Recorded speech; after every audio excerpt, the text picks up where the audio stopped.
নির্বাচন থেকে এনসিপিকে সরানোর চক্রান্ত চলছে বললেন হাসনাত। দুর্নীতিবাজদের বিরুদ্ধে বড় আন্দোলনের হুঁশিয়ারি নাহিদের।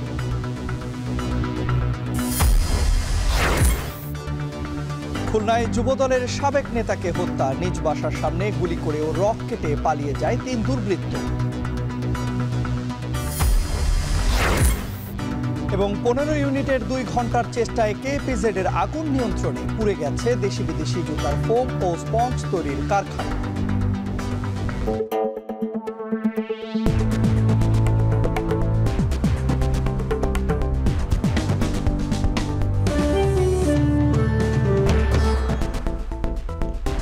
স্বাগত। এখন জনপদে পুরো আয়োজনে আপনাদের সঙ্গে আছি আমি তন্ময় কুমার রায়। দুর্নীতিবাজ ও চাঁদাবাজদের বিরুদ্ধে বড় আন্দোলন তৈরি হতে যাচ্ছে বলে হুঁশিয়ারি দিয়েছেন এনসিপির আহ্বায়ক নাহিদ ইসলাম।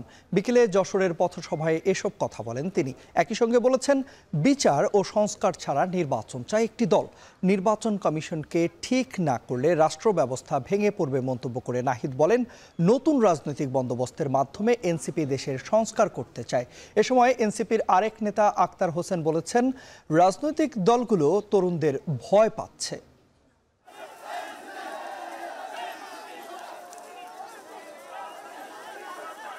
আমরা যখন বাংলাদেশের সংস্কারের কথা বলছি, বিচারের কথা বলছি, তারা তখন শুধু নির্বাচনের কথা বলছে।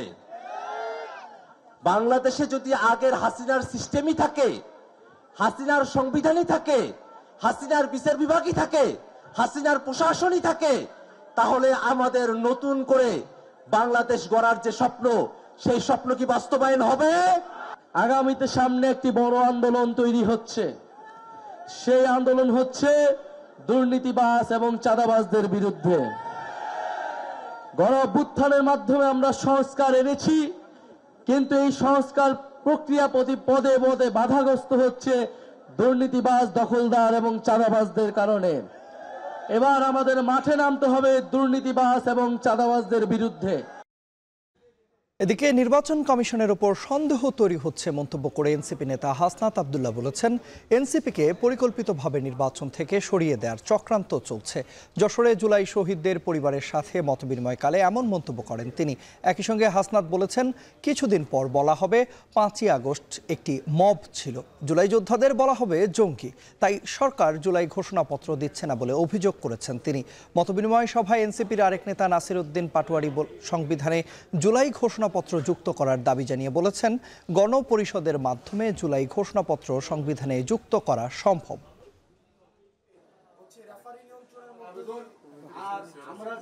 আওয়ামী লীগের ভোট টানার জন্য তারা এখন আপনাদেরকে মব বলা শুরু করছে, কিছুদিন পরে 5ই আগস্টকে মব বলা শুরু করবে, কিছুদিন পরে আপনাদেরকে জঙ্গি বানাবে।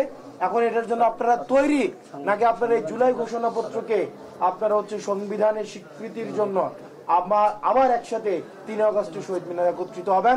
এখন এটা আপনাদের সিদ্ধান্ত। আওয়ামী লীগের দল হিসাবে বিচারটা নিশ্চিত করতে হবে, এই হাসিনার বিচার নিশ্চিত করতে হবে, এবং আওয়ামী লীগের যারা ভোট ডাকাতির সাথে যুক্ত ছিল, আওয়ামী লীগের হত্যা, নিপীড়ন, জেল, জুলুম, এই অবৈধ মামলা, জমি দখল, চাঁদাবাজি, টেন্ডারবাজি তাদের সাথে যুক্ত ছিল, অবশ্যই তাদের বিচার আমাদের নিশ্চিত। গত 31শে ডিসেম্বর আমরা বলেছিলাম যে শহীদ মিনারে এটা ঘোষণা দিব, এবং আমরা অলরেডি ড্রাফট করে সরকারকে দিয়েছি। এটা যদি আমরা না করতে পারি তাহলে আমাদের রক্ষা নাই। কারণ লিখিতভাবে আপনি যে গল্পগুলা বলতেছেন, এই গল্পগুলা 2 দিন পর হারিয়ে যাবে। লিখিতভাবে জায়গাগুলা থাকতে হবে। এই লিখিতর বাংলাদেশের সবচেয়ে বড় দলিলটা হলো সংবিধান। নোয়াখালীতে বৃষ্টি কম থাকায় শহরাঞ্চলে পানি কমলেও গ্রামাঞ্চলে বাড়ছে পানি। আশ্রয় কেন্দ্রগুলোতে যে সকল পরিবার আশ্রয় নিয়েছেন তারা অভিযোগ করেছেন, এখন পর্যন্ত প্রশাসনের পক্ষ থেকে কোনো প্রকার সহযোগিতাই পাননি তারা। দেখা দিয়েছে বিশুদ্ধ খাবার পানি, শিশু খাদ্য ও গো খাদ্যের সংকট।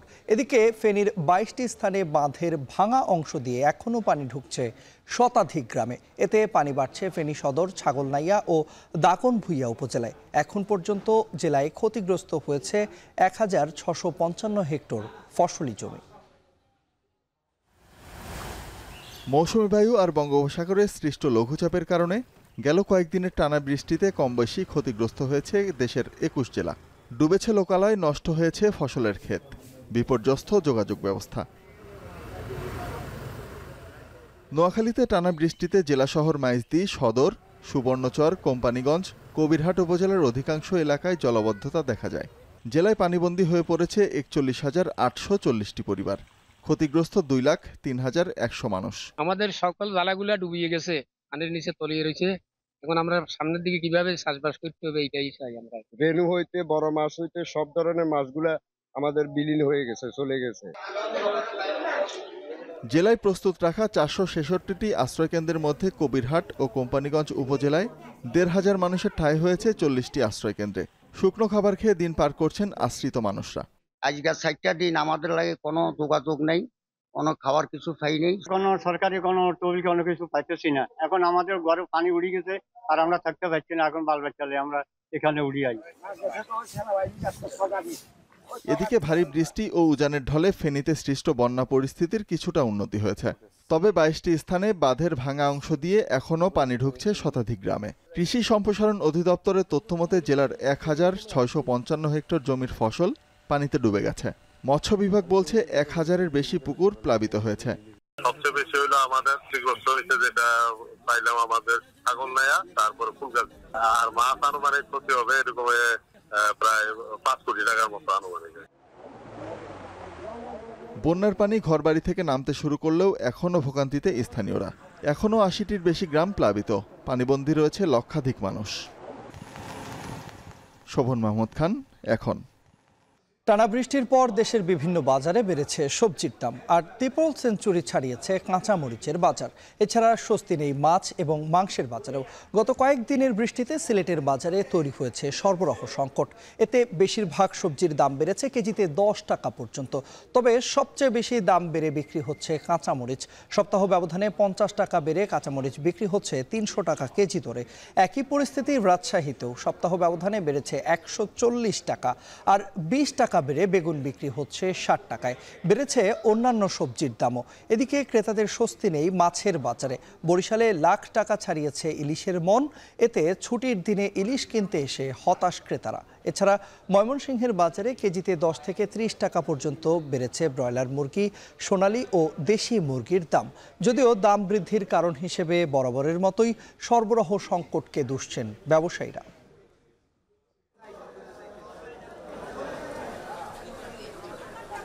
সব গাড়ি নাইছে না, নাওয়াতে মালের দাম বেশি, কাঁচামরিচ তো নাই বাজারে এখনো। সবচেয়ে বেশি দাম বাড়ছে মরসর, ধন্যবাদ। আজকে কয়েকদিন বৃষ্টির জন্য মরিচের দামটা জাস্ট বেশি। এখন কেজি থাকার কথা সর্বোচ্চ 2000 টাকা, এলসি থাকার কথা 1500 টাকা, এর ভিতরে থাকার কথা 100%। সেখানে মাছের দাম অনেক বাড়তি তুলনামূলক। সাধারণ মানুষের লেগে ইলিশ এবার ধরা ছোঁয়ার বাইরে সোনার হরিণ 2800-2900 টাকা কেজি, আমাদের মতো লোকের পক্ষে সম্ভব না। একটু বয়লাটার দাম বাড়ছে 10 টাকা কেজিতে, আর আপনার ককটা নাই, যে কারণে সোনালির উপরে চাপটা যাইতেছে। এখন জনপদে নিচ্ছে একটা ছোট্ট বিরতি, ফিরে আসছি একটু পর, সঙ্গেই থাকুন।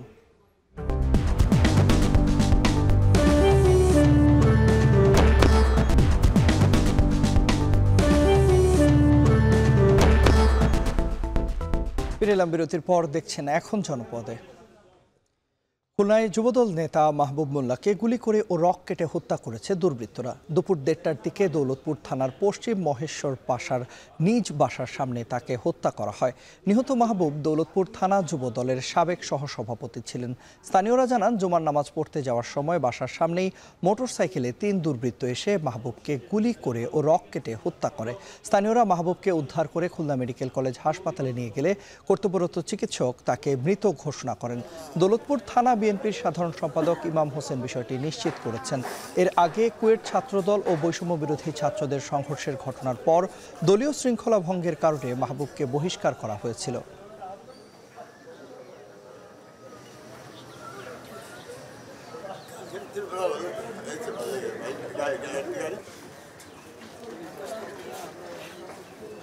কে বা কারা উৎপেতে থাকা সন্ত্রাসী 2-3টে মোটরসাইকেলে হেলমেট পরে এসে প্রথমে মাহবুবকে একটি গুলি করে। মাহবুব প্রাণে ভয়ে তার বাড়ির দিকে দৌড়ে পালাবার চেষ্টা করলে তারা তার পিছু নিয়ে তাকে জাপটে ধরে ফেলে মুখে 5টি গুলি করে। অনতিবিলম্বে এই খুনিদের দৃষ্টান্তমূলক শাস্তি আমরা দাবি করছি, সাথে সাথে যারা এটা খুন করেছে তাদেরকে গ্রেপ্তারের দাবি করছি। চট্টগ্রামের কর্ণফুলী ইপিজেডে জেন্ট অ্যাক্সেসরিজ ফোম কারখানায় ভয়াবহ অগ্নিকাণ্ড হয়েছে। দুপুর 2:30টার দিকে এই ঘটনার সূত্রপাত। পরে ফায়ার সার্ভিসের 15টি ইউনিটের প্রায় 2 ঘন্টা চেষ্টায় আগুন নিয়ন্ত্রণে আসে। ফায়ার সার্ভিসের কর্মকর্তারা জানিয়েছেন, আগুন লাগার কারণ সম্পর্কে এখন পর্যন্ত কিছু জানা যায়নি। তবে কারখানার নিচতলার যন্ত্রাংশের কক্ষ থেকে আগুনের সূত্রপাত বলে প্রাথমিকভাবে ধারণা করছেন তারা। কারখানাটিতে 50 জন শ্রমিক কাজ করছিল। আগুন ছড়িয়ে পড়ার আগেই তারা নিরাপদ স্থানে সরে আসেন, তাই কোনো হতাহতের ঘটনা ঘটেনি বলেও জানা গেছে। তাৎক্ষণিকভাবে অগ্নিকাণ্ডের ক্ষয়ক্ষতির সঠিক পরিমাণ জানাতে পারেনি ফায়ার সার্ভিস। এই কারখানা থেকে জুতায় ব্যবহৃত ফোম সহ অন্তত 10 ধরনের ফোম তৈরি করা হতো।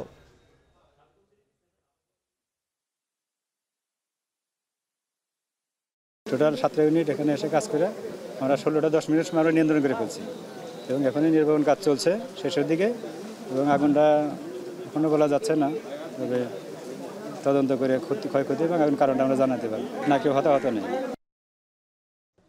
শেরপুরের নালিতাবাড়ির পানিহাটা সীমান্ত দিয়ে 10 জনকে পুশিন করেছে বিএসএফ। ভোর 6টায় উপজেলার রামচন্দ্রকুড়া বিওপির সীমান্তে এই ঘটনা ঘটে। বিজিবি জানায়, নালিতাবাড়ির রামচন্দ্রকুড়া বিওপির সীমান্ত পিলারের সামনে থেকে 10 জনকে পুশিন করা হয়। খবর পেয়ে উপজেলার পানিহাটা সীমান্তে মোট 10 জনকে আটক করে বিজিবি। আটককৃতদের মধ্যে 4 জন শিশু, 2 জন পুরুষ এবং 4 জন নারী রয়েছেন। প্রাথমিক জিজ্ঞাসাবাদে আটককৃতরা জানিয়েছেন, গত 2 বছর আগে কাজের সন্ধানে বাংলাদেশের বিভিন্ন সীমান্ত এলাকা দিয়ে তারা অবৈধভাবে ভারতে অনুপ্রবেশ করে। নালিতাবাড়ি থানার ভারপ্রাপ্ত কর্মকর্তা মোহাম্মদ সোহেল রানা জানান, আটককৃতরা সবাই সাতক্ষীরার বাসিন্দা। যাচ্ছে আরও একটা বিরতিতে, ফিরে আসছি একটু পর, সঙ্গেই থাকুন।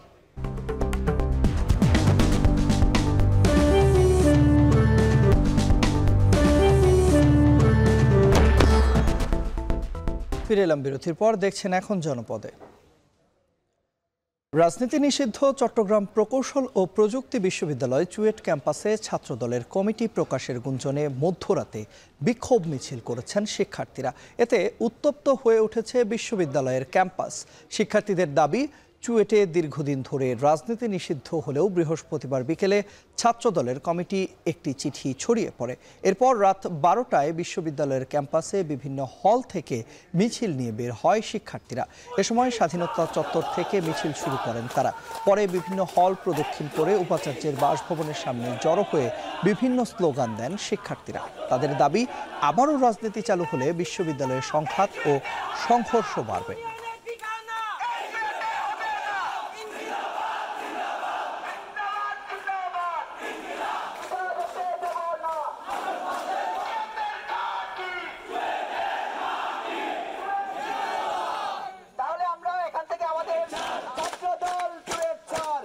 ঢাকা সিলেট মহাসড়কের ব্রাহ্মণবাড়িয়ায় অন্তত 25 কিলোমিটার এলাকা জুড়ে তীব্র যানজট তৈরি হয়েছে।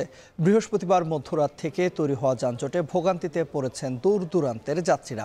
অতিরিক্ত যানবাহনের চাপ সামলাতে হিমশিম খাচ্ছে হাইওয়ে ট্রাফিক বিভাগ। আরও জানাচ্ছেন আজিজুল সঞ্চয়। পরিবার নিয়ে যাচ্ছিলেন সিলেটের জাফলংয়ে। বৃহস্পতিবার রাত 10টায় গাজীপুর থেকে যাত্রা করে ব্রাহ্মণবাড়িয়ার সরাইল বিশ্বরোড মোড় পর্যন্ত আসতে সময় লেগে যায় প্রায় 14 ঘন্টা। আশুগঞ্জ গোলচত্বর আসার পরই আবার ধীরগতির কবল। অগত্যা গন্তব্য বদলে ফিরে যাচ্ছেন গাজীপুরেই। এমনই সড়ক ভোগান্তির শিকার সিলেটগামী পর্যটকেরা। 20 জন আসছিলাম, সবাই ফ্যামিলি সহ বাচ্চা কাচ্চা নিয়ে আসছিলাম।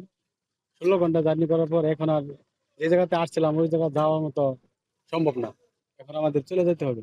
ভয়াবহ রূপ নিয়েছে ঢাকা সিলেট মহাসড়কের যানজট। 5 মিনিটের পথ ঘন্টাতেও পার হওয়া যাচ্ছে না। বিশ্বরোড গোলচত্বর থেকে আশুগঞ্জ গোলচত্বর পর্যন্ত 10 কিলোমিটারের কিছু বেশি সড়ক খানাখন্দ ও সার্বিক দুরবস্থার কারণে যান চলাচলের অনুপযোগী হয়ে পড়েছে। ব্রাহ্মণবাড়িয়ার আশুগঞ্জ নৌবন্দর থেকে আখাউড়া স্থলবন্দর পর্যন্ত 50.58 কিলোমিটার মহাসড়ক উন্নতিকরণ কাজ চলছে। 2017 সাল থেকে এ কাজ শুরু হলেও চলছে ধীরগতিতে, যার প্রভাবে ঢাকা সিলেট মহাসড়কের আশুগঞ্জ গোলচত্বর সংলগ্ন সড়কে ছোট বড় গর্তের সৃষ্টি হয়েছে। এ পথে যানবাহন চলাচল করতে হচ্ছে ধীর গতিতে। গাড়ি যে জায়গা 5 মিনিট লাগতো সেই জায়গাতে আপনার একটা গাড়ি পার হতে আপনার 10 মিনিট লাগছে। 5 ঘন্টায় আইছি এইটুক। রাস্তার অবস্থা করুণ অবস্থা। দেশের প্রশাসন তো রাস্তার দিকে চাইতেছে না, খালি গতি লয়ে টানাটানি। এই জায়গাগুলোতে যখন গাড়ি স্লো যাচ্ছে তখন একটা টেল হয়, এই টেলটা আবার পিছনে যে গাড়িগুলো থাকে এরা মনে করে গাড়ি তো আস্তে আস্তে যাচ্ছে, তাহলে আমি বোধহয় একটু ওভারটেক করে সামনে গেলে চলে যেতে পারবো। এরা আবার ওভারটেক করে এসে বিপরীতমুখী যে লেনটা থাকে ওটা বন্ধ করে দেয়, তখন একদম ব্লক হয়ে যাচ্ছে। ভোগান্তি নিরসনে দ্রুত ব্যবস্থা নিতে প্রশাসনের দৃষ্টি আকর্ষণ করেছেন গাড়ির চালক থেকে শুরু করে যাত্রী, এমনকি ট্রাফিক বিভাগও। এখন ব্রাহ্মণবাড়িয়া।